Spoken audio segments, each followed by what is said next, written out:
Wow, I don't get applause like that at home, I can tell you. If you don't have a seat, you better get one quick because we're selling them fast. So thank you very much. My name's Jan Hewley. I'm the president and CEO of the Marines Memorial Association and Foundation, and it is my honor to welcome you here tonight to this grand event. You don't want to hear much from me, so you're not going to, which is a rare occasion. But I do have some folks that I would like to recognize. We're the Marines Memorial. We're here to take care of troops of all eras, active duty, retired, and we remember those who have gone before. Tonight we've got a couple of distinguished folks with us. Vice Admiral Jody Breckenridge. Where are you, ma'am? Yes, right up front. Longtime supporter and member of the Marines Memorial, board member, Coast Guard, United States Coast Guard, retired. We're here in honor of a George P. Shultz lecture series. Yes, Secretary Shultz had a lot to do with that, but I think it was all instigated by my predecessor, who has probably done more for this club in the last 20 years than many of us remember. Major General, retired U.S. Marine Corps, Mike Myatt. Where are you, sir? Holy cow, right in front of me. Thank you, sir. It still sends a chill up my spine when I think about where we are today. So great work. Thank you very much. As I said, you're not going to hear much from me. We're going to bring on the contestants. And our moderator tonight's show is Mike Saray. No stranger to the Marines Memorial. He's been a longtime member. And if you've come here before, you've recognized Mike from the past. He's a Marine, in Vietnam-era Marine. Tonight, we're here to honor folks like that, and he is going to carry on in the finest traditions of that. Mike was embedded with the 1st Marine Division in Afghanistan way back when. He's won an Emmy. He's a former ABC journalist, and he's currently with the PBS, the Public Broadcasting System. He's a seasoned veteran of all of this, and as I say, he's going to conduct the moderation for us tonight.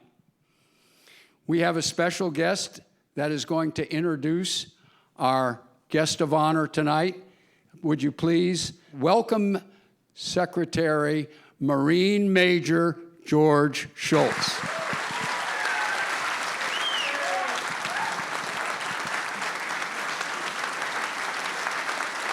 Okay, sit down. Sit down, sit down, sit down, sit down. You're away from the boat.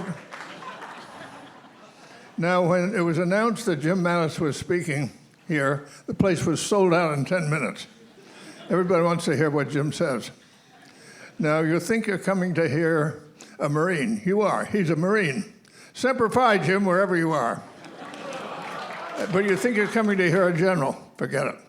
You think you're coming to hear a secretary, former Secretary of Defense. Forget it. Tonight, you're going to hear from an author. He has a book. That's a terrific book. It's sort of autobiographical. It gives experiences. But if you read the book, you'll learn a lot because he does something interesting. He has an experience, and then he sort of pauses and says, what did I learn from that experience? We all have experiences. How many of you take the time to say, wait a minute, what did I learn from that experience? And that is one reason why he built so high and great. So, Jim Mattis, wherever you are, Semper Fi, and let's hear from you.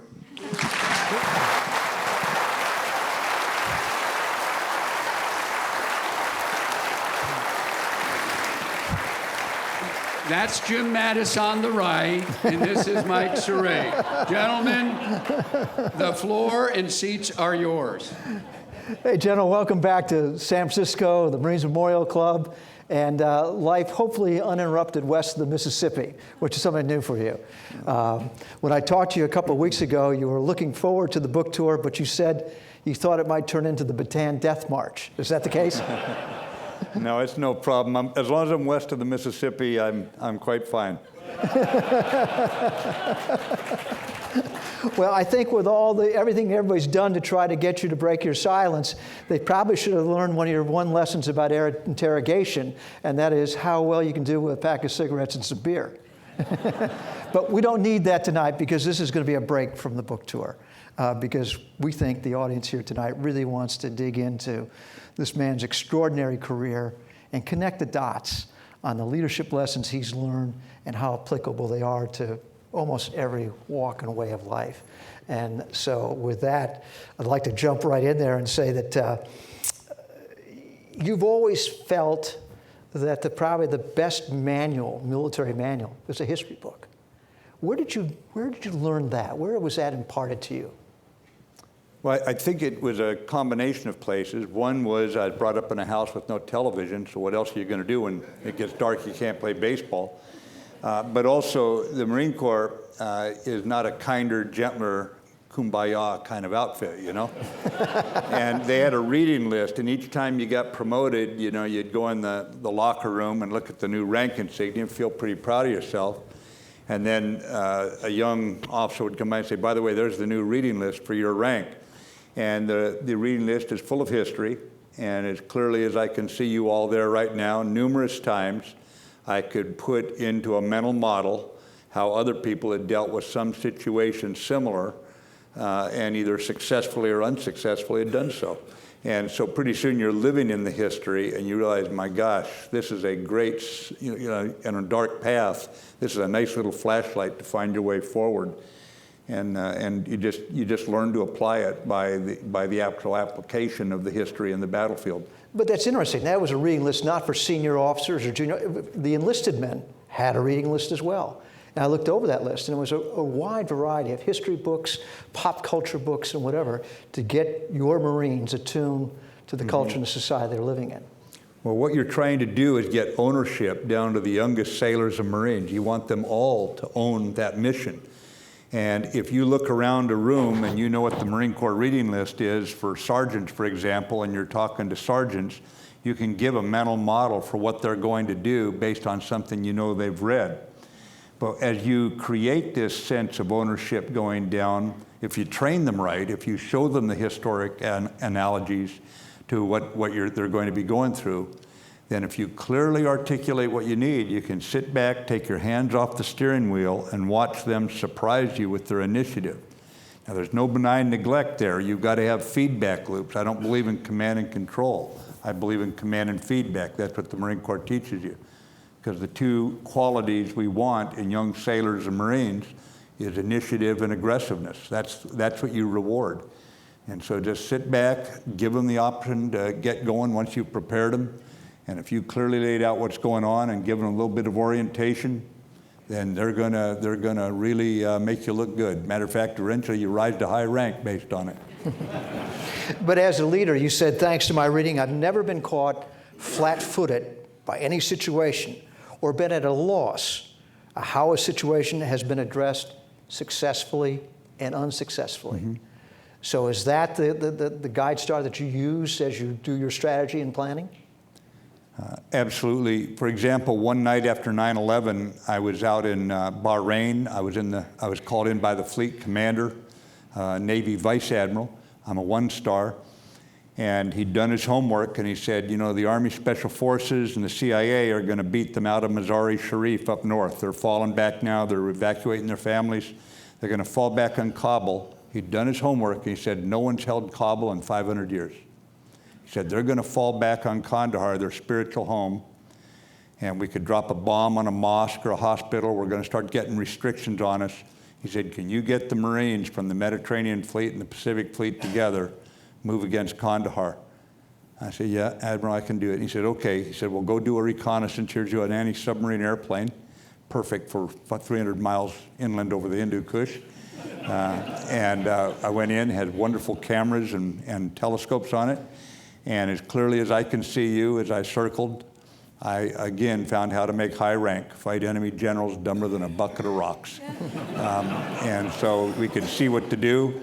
And frankly, once we got the SEALs on the ground to watch the LZ, it didn't matter how many troops they had or how close they cut their hair. they were going to lose. That's all there was to it, because their generals were stupid. So the history books, though, allow you to look at this, and you can just see the failure on the part of an enemy, or if the enemy's got the drop on you, you can see how to recover on it, because you've been there before in history. General, when I first met you, it was in Egypt only a month after 9/11 at a training exercise near Tobruk. And at that time, did you know then that Marine Expeditionary Brigade that you were forming up was going to Afghanistan, or were you scheming it up at that point? No, we were looking at it. And any Marine, when a fight happens, especially one like that, ladies and gentlemen, because everybody on active duty in the intelligence community, in the military, knew we'd let you down on 9/11. They never should have gotten through. We'd failed, and so it was personal now, because almost 3,000 people murdered on our soil, innocent citizens of 91 countries, had people die that day on 9/11. And we were going to go after them. We were going to teach them that they'd messed with the wrong country. So even while we were going through the exercise in Egypt, which was designed simply to show the people in the Arab lands were not backing out of this, you know, the bad guys might have thought they could hurt us and scare us, but we don't scare. But then about a dozen of us were shifted quietly over to fleet headquarters, and that's when Admiral Willie Moore, seeing what was happening and able to see that we could put the enemy on the horns of a dilemma, he actually conjured it up. We'd already identified places that we could go with the help of the JSOC commander, who was fighting already in Afghanistan. But it was Admiral Willie Moore who could picture that we could put the enemy on the horns of a dilemma. They're fighting up north. If we hit in the south, right away you've split them. And pretty soon we just created a whole lot of dilemmas for the enemy, and they weren't able to deal with it. Jim, what was most indelible about that meeting for me was seeing how pumped up the troops were going through the assault training in the desert, but then at night they would gather in your tent, your operations tent, and you'd have these book readings sessions. And T.E. Lawrence, 7 Pillars of Wisdom, the Battle of Algiers, I remember they had that videotape and whatever. Did you know at that time that these tribal and geopolitical conflicts were really going to shape your destiny and your legacy for almost the next 2 decades? Well, what had happened, Mike, in 1979, I first sailed into those waters as an infantry company commander on Navy amphibs. And to go back in time, 1979, you'll remember, is when Khomeini comes to power in Tehran. The Soviets move into Afghanistan. The Grand Mosque is hit. We have oil price spikes, all those kind of things going on. And so I'd actually concentrated on the area since 1979, or been training for it since those days. And you just sense that even today, ladies and gentlemen, we're dealing with the aftershocks of 1979. We continue to deal with them today. There's been new aftershocks, but you can go back to a lot of those days and see what happened. So I had no doubt we would continue to have problems in the region. Then in 1979, your first possible confrontation with the Iranians, you were on a battalion landing team that was supposed to attack a refinery or some operation as a diversion so they could get the hostages out. So you feel like you've been up close and personal with the Iranians since 1979?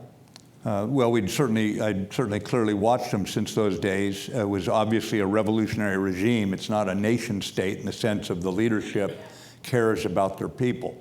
Our problem with Iran has never been the Iranian people, and we should never be confused about this. They're held hostage by these thugs that are in power.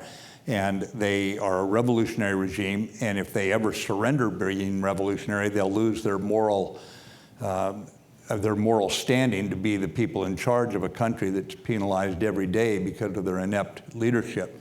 But I think the most important leadership point there, Mike, would be that you're responsible as you grow in any leadership organization for your own development. And you need to be watching the world, because when you go into a leadership position, you're really moving into a sentinel position. You don't want your corporation caught flat-footed by a new technology that makes yours obsolete. You don't want your military caught flat-footed, basically dominant in some field of expertise in warfighting that's irrelevant, that no longer matters because the enemy's found a new way to fight. With the Middle East, it was very clear that we were going to be fighting against an ideology more than anything else, and that terrorism was going to be the manifestation.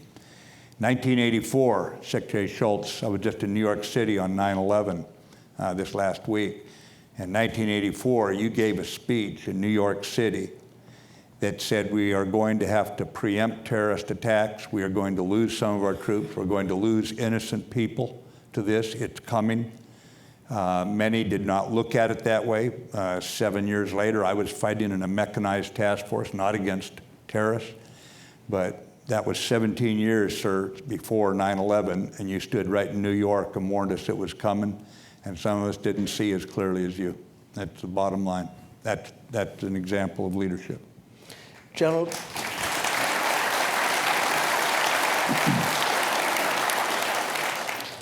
your first taste of combat came during the Gulf War, 1991, under George W. Bush. Some important lessons learned there about building allies and having a plan and having the equipment to complete the mission. Was that fairly indelible in your mind as to a fairly successful operation, a well thought out operation? Well, it was strategically one of the soundest operations I think you could study of any period, because President Bush said it will not stand that Kuwait was taken over by Saddam. He then worked the phones. I think by the time he was done, there was all of about 4 countries in the world that weren't helping us in some way or voting with us in the United Nations. And we went in on the operation, and we were fully manned. We lacked for nothing. When the military said we needed this many 100,000 troops to have it over, and I think we said initially 3 months or 4 months, he added more troops, said I want it over fast. There was no artificial restraints put on us. And then when we routed the enemy, and we did so very, very quickly, there were a lot of people saying, march on Baghdad, keep on going. And he said, no, that will break the coalition apart. We don't want to do that. They all joined up with us to free the people of Kuwait. We did that. And by the way, strategically, Iraq is a block to Iran's, these nutcases I was talking about, who 10 years before had taken over the country of Iran. So you saw a strategically sound and very mature plan, fully resourced. The commander-in-chief was the commander-in-chief. He did not get into the tactics, but he made very clear the mission, and then refused to have mission creep, no growth to it. So you were able to go in, accomplish it, and one of the most important lessons I took from that is the leader has to set the vision. It has to be achievable. It has to be something that he writes out and says, this is what we're going to do. It doesn't have to be long. I mean, it's pretty good when he says, this will not stand. Everyone knew what he was standing for at that point. But you've got to get that part clear, because if you don't start out with that part clear, I don't care how brilliant your generals are or how brave your sergeants are, things are going to go wrong, because you can't carry out a bad strategy well and think that somehow that's going to end in basically an opportune way for the country. It's going to end, but it may not be the way you intended. General, on a personal level, being part of Task Force Ripper, 1st Marine Division, commanded by General Myatt, you said in the book that you made a lot of mistakes, or you made mistakes in your career, but you always seemed to be promoted after those mistakes. Yeah. You later said, in fact, it was always subordinate initiative that got my lads out of the jams I got them into, my mistakes being my own. You talked about an incident going by a gravel pit that you had overlooked and got some men in some very difficult situation. Well, it was. And General Myatt, did I ever thank you for those 2 minefields you sent me into? What had happened, and this is a reminder why I always used to would insist ever after that commanders had to sleep. They had to stay rested, because about the 3rd or 4th day, I forget what it was, we were quite tired, and we're coming around a gravel, big quarried area. We sent helicopters over, they said nothing's in there. We went around it, and we were just spreading back out into the battle formation when the whole horizon lit up as we drove under some power lines. Perfect target reference point. It should have alerted me as we were coming up on it. Now I've got 1,200 guys under fire from the front And wouldn't you know, right then, bypassed mechanized units come out behind to hit my logistics troops, my Navy corpsmen, supply guys, refueler trucks, this sort of thing. And so you know right away that you're not von Clausewitz or Rommel when your mortar guys are getting out of their vehicles, setting up 4 mortars pointing north and 4 pointing south. In the middle of the open desert, you manage to get your battalion surrounded. Without going into a lot of detail, the lads took care of it. We got through it. Later that day, we were halted for a little bit to rearm and refuel. And the regimental commander, Colonel Fulford, called us over and said, we got word they're murdering innocent people. The Iraqi army is in the streets of Kuwait City. We're going to break through tonight. And it's very dark and this sort of thing because of the oil clouds. And so he said, get back to your formation. This will be the formation. We're going right now. And so I turned to walk away. We all were moving back to our vehicles, get back to our units. And the colonel called to me and said, Jim, come over here. And I said, yep. And he said, you learned something today? I said, yes, sir. And he said, good. And he turned around and walked off. Didn't make a big deal of it, but it was reflective of every rank. I remember a young Army major, very enterprising young guy, came over to where Secretary Shultz and I work at Stanford after I got out of the Marines, and he was studying my career. And he said, are you aware that you got either a letter of reprimand or admonition or administrative caution at every single rank but one? And I said, how'd I miss one? But the good thing was that the Marine Corps recognizes that they need initiative and aggressiveness. And if the mistakes are true mistakes, and there's a world of difference between a mistake and a lack of discipline, they recognize that those mistakes are bridges to learning how you should do things, that you actually learn something from it. And they did promote me every time I made a mistake. And I made a lot of mistakes, but it taught me the role of a coach and how you just keep coaching your troops. Just keep coaching them and make sure you're making it clear what you want done. If they're making a lot of mistakes, you might want to look at the coach in the mirror that night and say, you got to shape up, you got to do a little better, you know? Jim, you also talk a lot about not letting doctrine and dogma get in the way of coming up with strategies and executing missions and being enterprising. And Afghanistan probably has to be the poster for that. Here, no one thought the Marines would go into Afghanistan, too far away, 400 miles inland. You're an amphibious force. All my colleagues in the press, we were all hanging out at Fort Benning and Fort Bragg trying to get a ride with the airborne, thinking it was going to be an airborne show. But you, and I think just a skeleton staff, about 2 or 3, came up with that strategy, thinking out of the box about how you might be able to affect change. It wasn't that hard. You know, the admiral, I had a fighting admiral. He had a vision of what he needed done.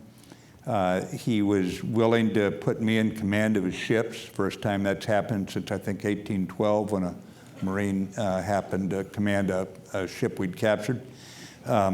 And the bottom line is, ladies and gentlemen, back in the 1950s, some Marines had bought KC-130s, air refueling C-130s that could refuel helicopters in the air. The Marines in the 1970s bought helicopters with big refueling probes. In the 1970s, we bought light armored vehicles, wheeled vehicles, very mobile but not too heavy. In the 1990s, we changed our recruit training to make it much more physically rigorous and tougher on the troops. And so all I did was sit there and think, I've got these airplanes that can tank up the helicopters. I've got Marines who are aggressive, and I can take these light armored vehicles in. I'm going to have naval air support. I mean, it doesn't take a Rhodes Scholar. I mean, I got 3 years of college, okay? That's it, okay? You can see it, but the bottom line is, thanks to what they had and the way we were brought up in after-action reports was, if after an exercise you started trying to justify something you'd done wrong with doctrine. Doctrine's a good starting point, but it's not a straitjacket. And under that very crisp Marine, short haircuts, sharp uniforms and all, underneath that are some of the most maverick thinkers I've ever seen anywhere. And if you tried to defend bad conduct by saying, well, that's the doctrine, you'd be laughed out of the officers' club. I mean, It's not, we like disciplined thinking, we don't like regimented thinking. So as soon as I explained this to the colonels as they checked in, the MU commanders, they knew exactly what they could do. We could have gone more than 350 nautical miles. We could have gone 600. I was talking to my Russian liaison officer when I was at Norfolk. I said, hey, I could have gone to Moscow. He didn't like that. but you know, my point is there's a long reach of the naval forces. The Navy can put their influence a long ways ashore. You know, for those who served in a different era, we never had that cooperation, that inter-service cooperation, which you guys have fine-tuned since 9/11. The cooperation level, you working with a Navy SEAL commander, an admiral, and putting all these pieces together and working as a joint team. Good theory, you know, synergy, good idea, but I don't think it's always been the case in the military, but now it is. You guys really work more closely together than I've ever seen. Well, we do work closely together, but if you look at Ulysses Grant and Farragut or Porter in the Mississippi campaign in the Civil War, they worked very well together. In my case, here I have an admiral who asks me if I can do it. I say yes. I walk out and I see one of my old SEAL buddies out there. So what are you doing here? He said, oh, I got my SEAL teams here in Bahrain, but I don't have any helicopters, so I can't get into the war. I smiled and shook his hand and said, you're going to war. That's all I'm going to tell you. Next, I flew into Islamabad, and there the ambassador looked up at 8 o'clock in the morning when I walked into her office, said, who are you and what in the hell are you doing in my country? And I said, well, I had a real neat little brief and everything. I dropped on her couch, and that wasn't going to work, obviously. And I said, well, I'm Jim Mattis, and I'm going to take about 1,000 of my best friends up to Afghanistan and kill some people. And she said, just really, what the ambassador General? wanted to hear. I mean, any ambassador, that would make an ambassador's day. And the ambassador looked at me and said, well, General, sit down. I think I can help you. And she opened all the doors to the Pakistani general staff. The Pakistanis, when we got over some initial disagreements, knew H-hour, D-Day, and the objective 2 weeks in advance, never revealed it. JSOC gave me the target that they thought best and was one we had already chosen, so it was a collision of SOCOM, Special Operations Command, and the Marines. And on my way back, I stopped by to see the Air Force commander, never worked with him before, Lieutenant General. And I went in, he and I in his room there in Prince Sultan Air Base, and I slid the map over, and I had a neat little arrow drawn from the ships into where we were going to assault into. And he looked at it, and he put his fingers on the statute miles and marched them in from the ships. He slid the map back across to me. He said, you going to do this? I said, yes, sir. And he said, then I'm going to move your 2 Marine liaison officers out of the CAOC, the Operations Center floor, and put them up here with the 1-star who watches it. He said, if you get in trouble, I'll put every airplane in the air over your head. And based on trusting his word right then to show how deep this collaboration goes, the trust goes, first time in my Marine Corps career I didn't take artillery in the assault waves, which allowed me to bring more assault troops, more vehicles to be mobile. And sure enough, the enemy moved against us on D+1, and the airplanes were overhead, and the Navy made short work of them. So that's just how it worked. Diplomat, SEAL, Navy, Air Force, Marine, Army Special Forces, all came together, and that's what your country can do because we work together. And right now, coming back and looking at our country right now, I think there may be a model there for the rest of the country to look at, not to be militaristic, but let's start collaborating with one another. Nothing can stop us if we do that.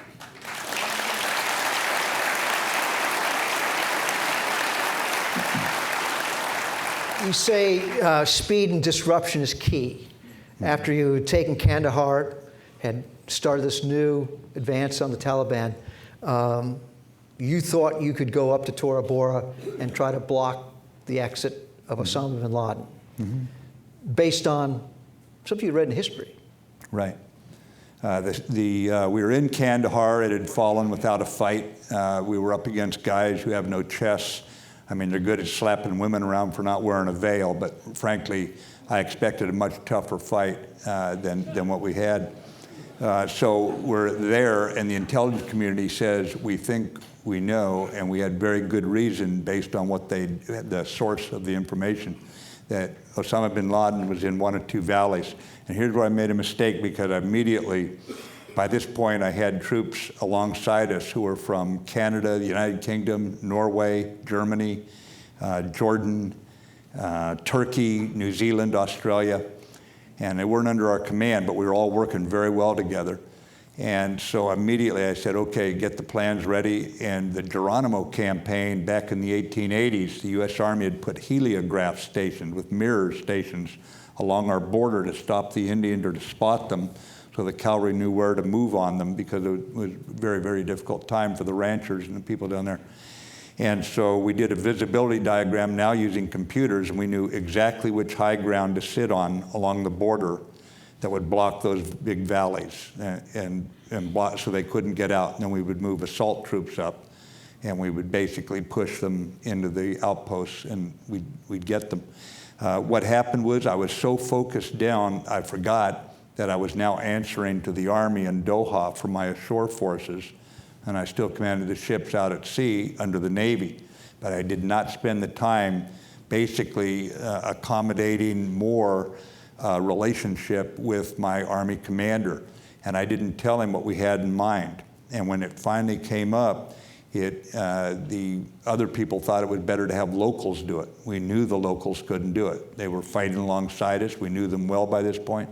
But bottom line is, we were not allowed to do it, and Osama bin Laden got away. Eventually, as you know, the SEALs got him, but it was a good many years later, and I think we missed an opportunity, and I consider myself at least as responsible for that failure as those who held me back, because I did not spend the time. I was all looking down, and when you're a leader, you've also got to be looking up and bringing the problem statement up and getting agreement on it. I can solve that. And if you don't do that, you can't just assume that somehow they're all maturing with you, and they've got 5 different teams out there from northern Afghanistan and to western Afghanistan all fighting.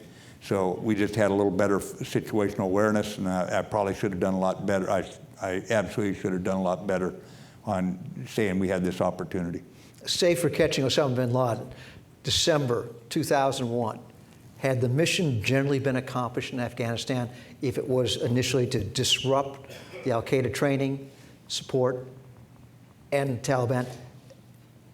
And now here we are 18 years later, and it's still going on. I mean, yeah. What do you think on that, Jim? I'd like to bring a more positive picture of this, but terrorism is going to be an ambient threat. It's going to be around for all of our lifetimes in this room, including the very young people who are here. It's good to see you here, but we're going to have to deal with this. You can want a war over, you can declare the war over, but as they say, it taught us all in the military, the enemy gets a vote. If the enemy says the war isn't over, you're going to have to continue to deal with it. Now, how we deal with it should be by, with, and through allies.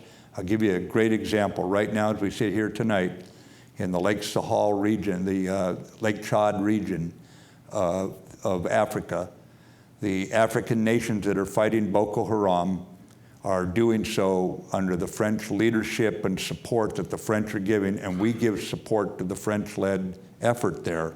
We have probably, I don't know, a couple thousand, 2,000, 3,000 folks out there. The French have probably 10,000 of their elite troops, their Foreign Legion, paratroopers, Marines out there working with the African nations and trying to get them to take on this enemy. And we're going to have to do that. I think we can never just say we're just going to leave it all to someone else. There's something about an American soldier alongside others. There doesn't have to be a lot of them, but they'll stiffen their spines, they'll bring out the manhood in those guys, and they will go after the enemy. So we should do this more by, with, and through our allies, never humiliating them. They're not all as good as us, I realize that, but I got over enjoying public humiliation by second grade. You know, it's not a good way to build things. So you do things by, with, as Condoleezza Rice said, Ambassador Rice put it, we do things with our allies, not to them. And you see the French-led effort has been through 3 administrations in Paris. They've sustained it. So they've earned our support, and certainly the African nations have earned it as they fight this enemy. So you don't have to do it all on the backs of the American taxpayer, the backs of the American troops, but we're going to have to fight this. We don't need to go through another learning experience that was like 9/11. You seemed somewhat surprised then and afterwards about going into Iraq in 2003. You say in the book, the argument for invading and deposing Saddam was based on preempting any future transfer of weapons of mass destruction to terrorists. Even assuming he had chemical weapons, I believe we had him boxed in with our daily combat air patrols and sanctions against his oil exports. Having served 20 years in the region, I knew that his hatred of Iran worked in our strategic advantage. Did you have some major reservations hearing that initial strategy of going into Iraq? Well, I'd been fighting in Afghanistan, and as all of the veterans in the room know, when you're actually in the fight, you're actually rather myopic. You're just focused on your mission that day. But I'd spent a lot of time in the Middle East, sailing there, studying there, serving there, fighting there. And I knew the hatreds, the historic hatreds between the Ba'ath Party in Baghdad and the Iranians. It was palpable. I mean, it was impacting all the time. There'd been a murderous war, years of war between Iraq and Iran. And I knew our Air Force was overhead every day in Northern and Southern Watch, Operations Northern and Southern Watch. So yeah, I was really surprised by it.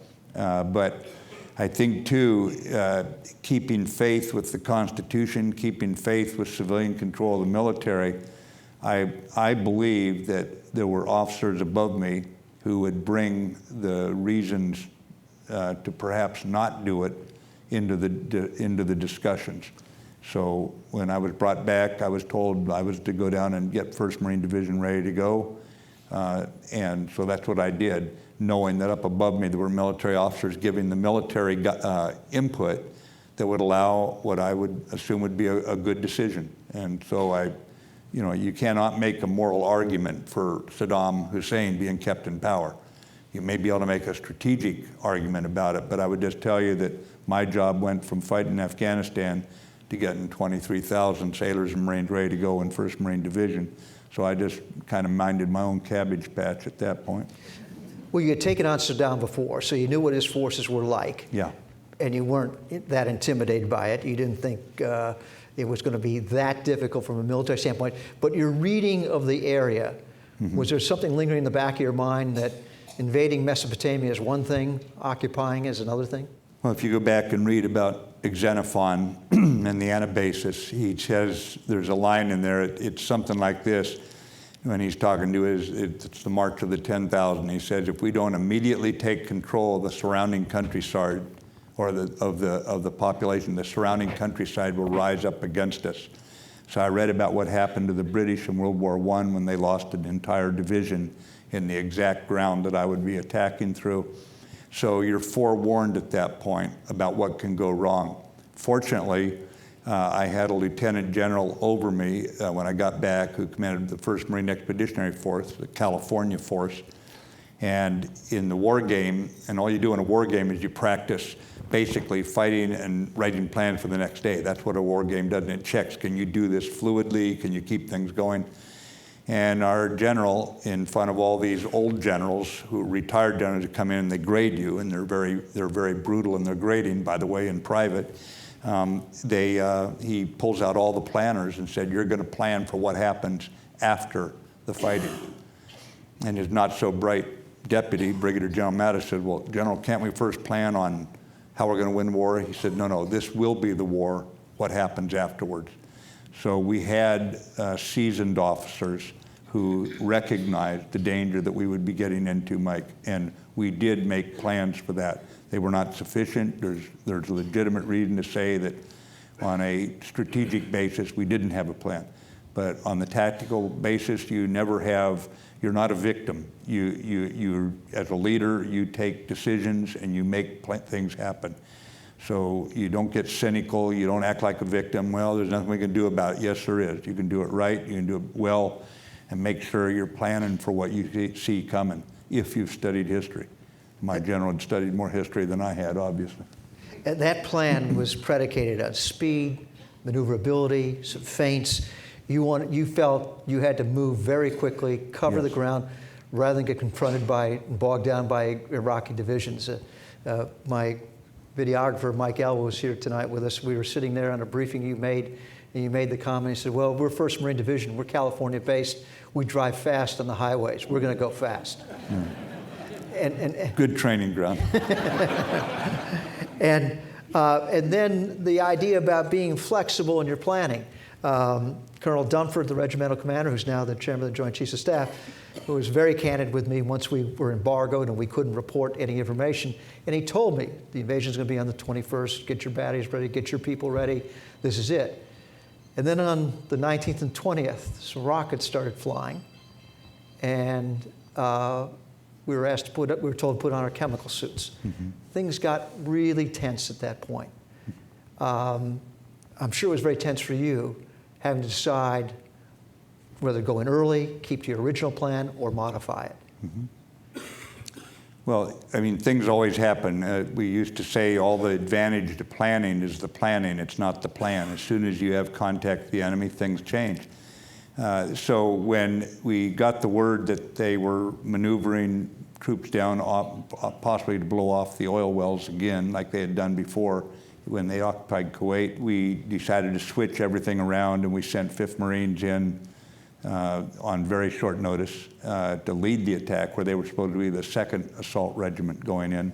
And it just shows that you've got to have young people who can adapt very, very quickly on the fly. And it's also why you have to have been very, very clear when you give the commander's intent. It should go out in one form to your commanders and for a couple layers below, but something's got to go to your individual troops too, because they have to have some form of guidance that they sense removes all the levels between them and a general, and they sense that you're all on the same sheet of music.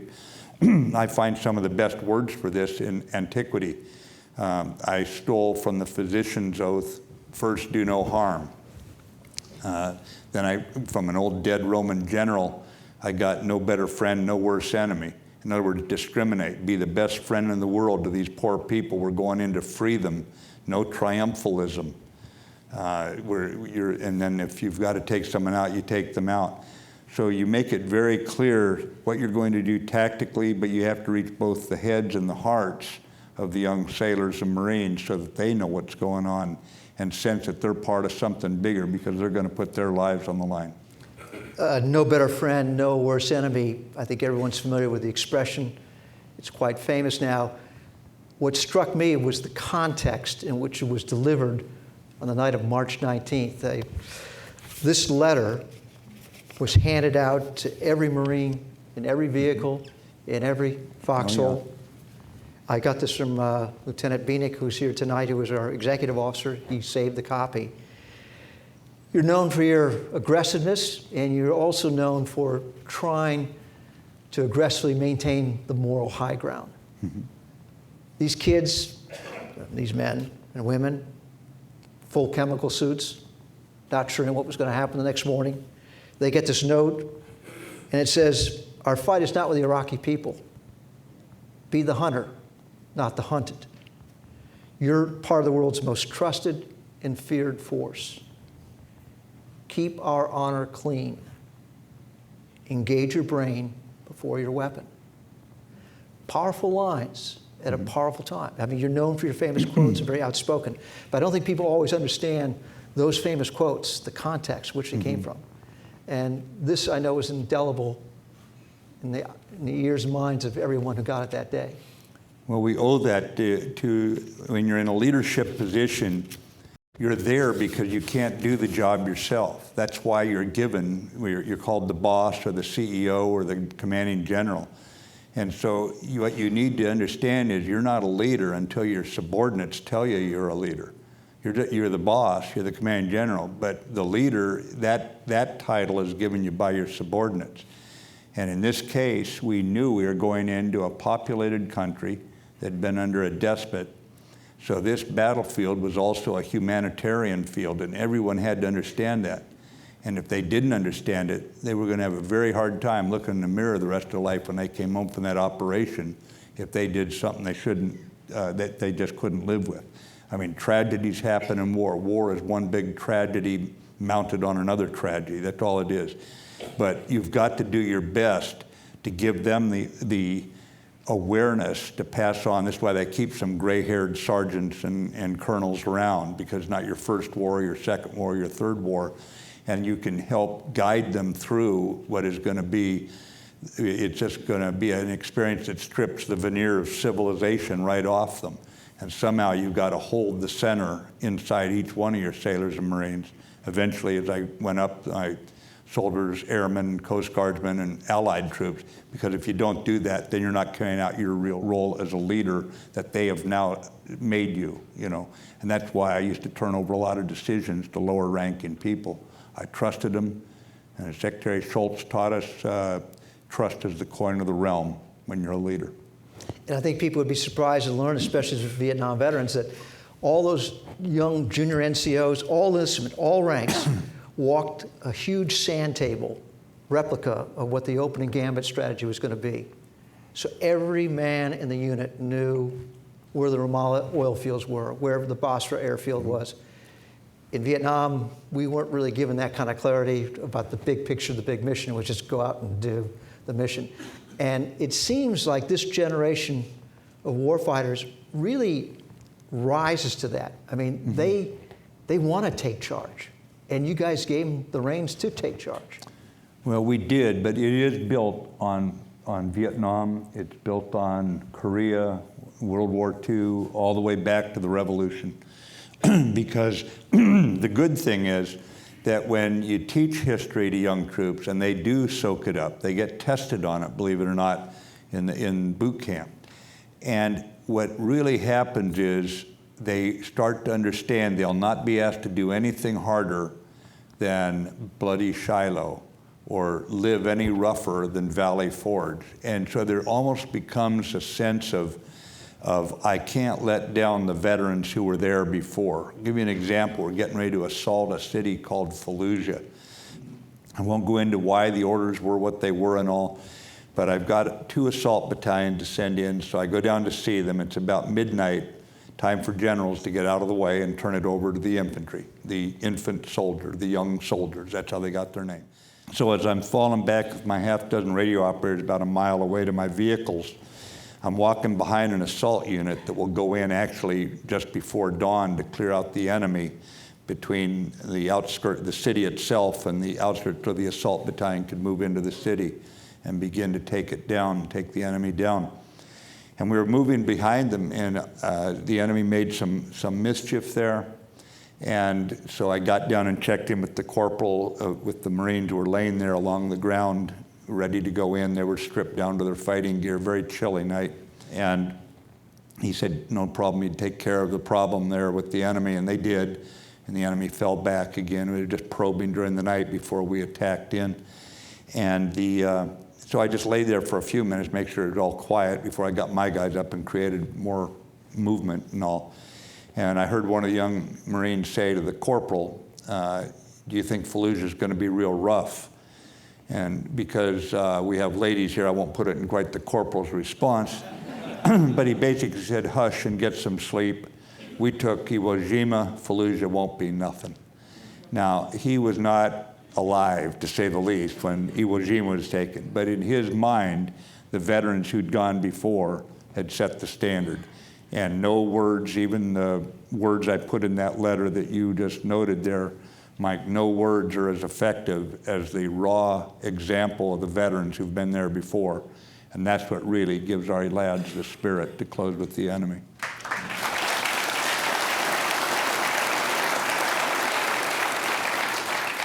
Everybody talks about command and control. Yeah. You switch that around a little bit. You say command and feedback.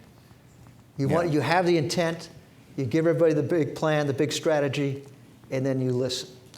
Well, you have to be listening all the time. Listening, learning, helping, and leading. But the thing is, if you want to do C2, command and control, I change it into clarify and confirm. Go around to sand tables, go around and have small groups, like for a general, that's like 800 guys around you. Go from one battalion to another and say, here's what you're going to do, and I'm not leaving until you ask me questions. Close the gap between you and the lads, and make sure that you're clarifying and confirming they know what you want. Use vignettes. What do you do if, this sort of thing. And then you have command and feedback. That's not my dream. That's not something I dreamed up. That's the way the Marine Corps runs today under maneuver warfare. We don't use command and control, those words, except when we're in a joint environment so that we can dovetail in with the other services. But we use command and feedback.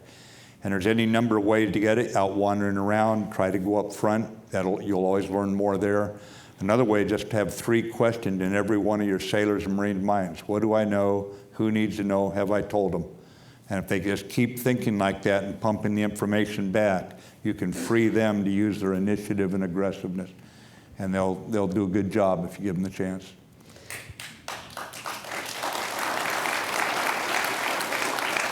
So it's a great success, 400 miles in 17 days.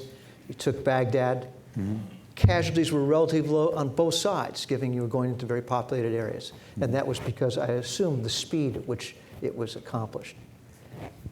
Then the wheels fell off because of not having the right plan afterwards. Do you feel that was the critical mistake? Well, we had an American military deep inside the heart of the Middle East where they'd been raised on hatred of America. Removing, if you study what happened in Yugoslavia when Tito came out, and you see where all the ethnic hatreds came out, and we all dealt with the Balkans. You remember the front page news of the horrible headlines coming out of there after the Cold War. You could expect there'd be violence. What we tried to do in our area, for example, where we were assigned to take over there in the southern area, we lost 2 Marines killed and about 50 wounded, and most of that was from what I would call criminal activity, really. So what we were trying to do in that area, I told the troops, I said, okay, it's changed now, and it's more important you get the water purification system going and you stop cholera. It's more important you get the electricity going again. But we didn't have those skill sets in our infantry units. You know, we were assault troops. So we had probably a less than perfect, less than adequate, less than sufficient plan to bring in those kinds of experts. And what we tried to do day by day, ladies and gentlemen, was say, we want to hang on to the peace for one more year, one more month, one more week, one more day, one more hour. I'll give you an example. I go down to the holy city of Najaf one day, where my old infantry battalion from the Gulf War was stationed, and I pull in, and here's a line of Marines across the street. They've got bayonets on their rifles. There's people throwing things and yelling at them, and you could just see this is going to go wrong. And the division chaplain was down there. He would rotate around all the time. Great chaplain. Father Divine was there, and he grabbed water, cold water in bottles that was on ice. And he went out through the Marine lines, and he and a couple of other Marines and sailors passed out ice-cold water to all these demonstrators. It's really hard to throw a rock at somebody when it's 125 degrees and it's very humid, and just handed you a bottle of cold water out there. And the Marine Battalion commander was trying to work with people. He got them over, said, what's the problem? They said, we got no air conditioning, there's no electric power. He said, yeah, we don't have it here. Come on in, pick a couple people, let's talk about what we're gonna do. Died down, and we bought the peace one more day, to try and fix it. But eventually the patience wore out. The disbanding of the Iraqi army, that we just disbanded the people who were trained to fight. We were getting them back into their barracks at that time and paying them stipends to feed their families, and starting to hold officer schools where we'd talk to them, what was it like when you fought the Iranians? What was it like when you fought us in Desert Storm? Getting over the humiliation. We just beaten them, and they weren't allowed, they didn't fight very much or anything. And then we got told to disband them. And so all of these things, the legacy issues, the current lack of services, and now a disbanded, disgruntled army. And, it's like you've mixed gunpowder and a drunk with a cigarette, It's probably going to blow up on you. This strategic disconnect between administrations, politicians, and the military, pronounced in Iraq with not having a complete plan, a pullout that caused more problems throughout the Middle East. You say it's not really a matter of political or personal disagreements or philosophical disagreements. It's really the nature of the two entities. Yeah. Politicians have to be promising things and aspirational. Military guys like you deal with the reality of the situation. Is that where you think these basic conflict happens between the military and administrations in situations like this? Well, I've been taught that when we run for office in this country, you divide. You know, you say, I'm smart, this way is not so smart, vote for me. Or I'm right, she's wrong, vote for me. And that's division, I understand that. And then these politicians come into office and we all want what they want. They're not alien, they're not from some other planet. We want health care, we want education, we want infrastructure. We want these things. And then there's this bad world out there that the intelligence people and the military deal with. So there's probably a natural tension between war's grim realities on this hand and natural, I hope, natural human aspirations on the other. And they don't meet and fall together unless it's a really, really good leader. I mean, you see some people are able to do it. As FDR walks our country into preparations for World War II, you see a man in the midst of a depression who's actually able to do this. And yet, if you go to England today and read their history books, it's how we stayed on the sidelines as Europe fell to fascism because we weren't ready to go. Even FDR, as great a leader as he was, could not make that jump and bring the American people with him until something bad happened, Pearl Harbor. So you have to recognize this is not personal, but you do have to try to be persuasive. And at times the best way to do that, again, is history. Because if you bring in an analogous situation, it removes the personality from you against each other in that room and say, this is what happened, you know, and you go back to, to Ulysses Grant's administration, or you go back to what Wilson faced in World War I. But the reason I bring it up is when Churchill was, I just read a great book, by the way, called Appeasement, but when Churchill was asked midway through World War II, what were we going to call World War II? Remember, we called it the Great War, was World War I, and World War II was just the war they were fighting, right? Well, what are you going to call it? And without a moment's hesitation, he said, the unnecessary war. Now think about that. 60, 70 million dead, and it was unnecessary? Everything that grew out of that? And he said if the democracies had united and confronted that reality of fascism in the 30s, they would never have gotten the strength that eventually cost the world what it did. And so what you sometimes feel like you're doing is you're trying to keep this experiment we call America alive from external enemies by weighting yourself on a conservative, let's prevent that war, let's try to avoid that mistake. For example, the pullout from Iraq. The intelligence community made very clear if we pulled all of our troops out, it'd be like you're teaching your daughter how to ride a bicycle, and she's got 4 wheels on the ground, then you move the training wheels up 1 inch, then you move them up 2 inches, and she totters a little bit, she's doing it. And pretty soon you can take those wheels off. Well, what we did, we went from 4 wheels on the ground to yanking them off. And the intel community said, here's what's going to happen. You're going to have to go back in. And they were exactly right. And anyone who says that ISIS was an intelligence failure, no, it was not. They told us exactly what would happen, and that's what we had to deal with when millions were made refugees by ISIS, tens of thousands killed. That's what happens when you have that disconnect. General, you were Secretary of Defense for 712 days. You said you did as best you could, as long as you could. Mm-hmm. You were also famously asked, what keeps you up at night? What keeps you up at night now? Well, first of all, I took no part in the election, Mike, as you know. I don't believe retired generals should. But if asked to serve, I was raised by the greatest generation. It's a privilege and it's a duty. Republican or Democrat, if you think you're ready, you go in and you serve. You do the best you can. While there, nothing did keep me up at night, although the phone rang an awful lot at night. We'll forget that. That was just minor stuff, part of the duty. But now there is one thing that worries me more than ever, and that is this willingness to look at people we disagree with politically during elections and all and say they're completely wrong. They could not be right. Our willingness to listen to only one television news station or one news station. this idea that somehow we don't have to unify to keep this experiment called America alive, because we all live here by choice. Most of us were born here by choice or moved here by choice. We have a responsibility to turn this country over to our successors with the pluribus unum, meaning something more than some Latin words on a coin in our pocket.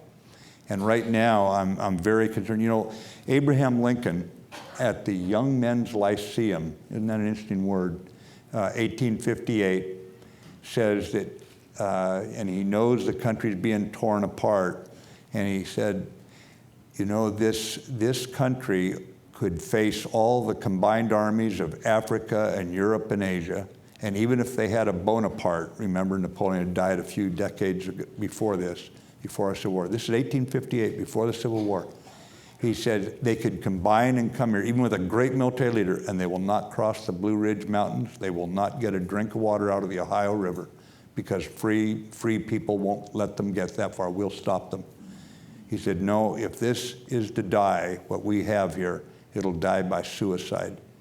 And that, when I read those words here recently, and I'm watching what's passing for political dialogue, discourse these days, that was enough to keep me awake that night. Is there any way, Last question. last question, outside of serving in a political office, is there any way any one individual like yourself could possibly change this conversation, change this dynamic? No, this is not, there's not one person driving this hatred in the country that's loose, or this contempt for one another, and there's no one person that's going to change it. It is time that we all roll up our sleeves in our parishes, in our school districts, in our communities, in our colleges, in our high schools, in these kind of gatherings here, and we all roll up our sleeves. And when someone starts bandying this enemy of the state, or you're a terrorist because you think differently than someone else, it's time we stand up for someone. Especially, it's important that we stand up for them and don't allow them to be called that when we disagree with them. In other words, we don't just want to stand up for the ones we agree with. If we see someone being called a terrorist because they have a different point of view and they're a fellow American, let's keep our affection for one another and protect them, and say, I disagree 100% with you, and I don't agree with you being called a terrorist, and by the way, I'm going to dinner with you tonight. You know, we got to get over this stuff, what we're doing. Anyway, there we go. Thank you, Michael.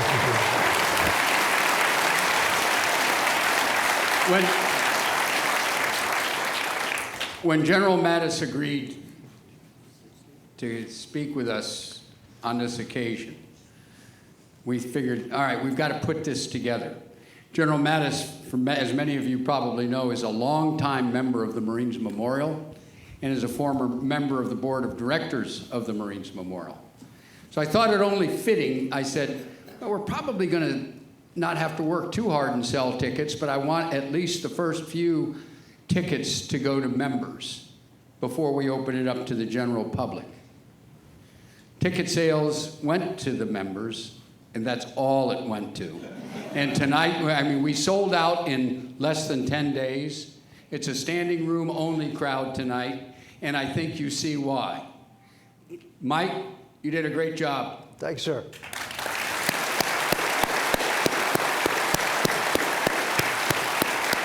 Your ability to keep time is suspect, but other than that, you did a great job.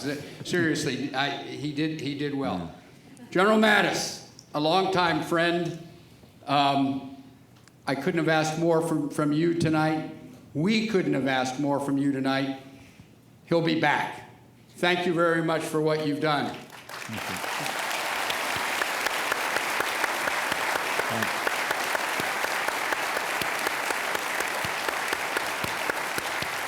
Before I ask for one last round of applause for the folks that worked so hard putting this together, please remain seated for the departure of the official party. Thanks for your support, and we look forward to seeing you when General Mattis comes back again. Semper Fi.